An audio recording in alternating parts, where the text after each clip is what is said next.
গৃহবধূরা গ্যাসের যা অবস্থা, ইন্ডাকশনই এখন ভরসা হয়ে দাঁড়িয়েছে। তো যাই হোক, চটজলদি কি করে করবে দেখো, পিস পোলাও রেসিপিটা তোমাদের সাথে শেয়ার করে দিচ্ছি। আমি তো ফ্রিজারের মধ্যে রেখে দিই মটরশুঁটি স্টোর করে। ওই মটরশুঁটি একটুখানি নেবে, যখন তোমাদের লাগবে আর কি পরিমাণ মতন নেবে, নিয়ে একটুখানি জলে, হালকা গরম জলে এটাকে একটুখানি ভাপিয়ে নেবে। চলো, যতক্ষণে মটরশুঁটিটা একটুখানি হালকা সেদ্ধ হচ্ছে বা ভাপিয়ে নিচ্ছি আর কি, যাই বলো। ভাতটা আমি করে রেখেছি, এটা হচ্ছে লং গ্রেন বাসমতি রাইস। এবার একটুখানি হালকা করে, মানে স্বাদ মতন তোমরা যেরকম খাবে সেরকম নুনটা মিশিয়ে নেবে। হালকা করে চিনি মিশিয়ে নিতে পারো, এটা অপশনাল।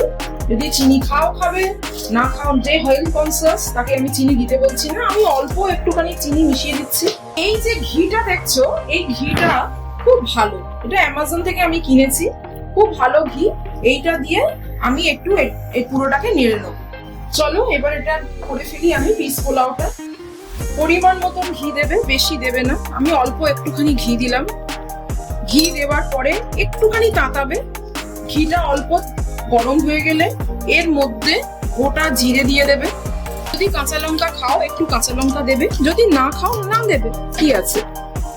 এর মধ্যে ভাপানো মটরশুঁটিগুলো দিয়ে দেবে। এর মধ্যে পরিমাণ মতো ওই ভাতটা, যতটা তোমাদের পরিমাণে লাগে সেই ভাতটা এর মধ্যে দিয়ে দেবে। ইচ্ছে হয় এর মধ্যে একটু গোলমরিচ মেশাতে পারো, মানে গোলমরিচের গুঁড়ো। আমি আর গোলমরিচ কাটিয়ে খাবো তো, অত করতে চাইছি না।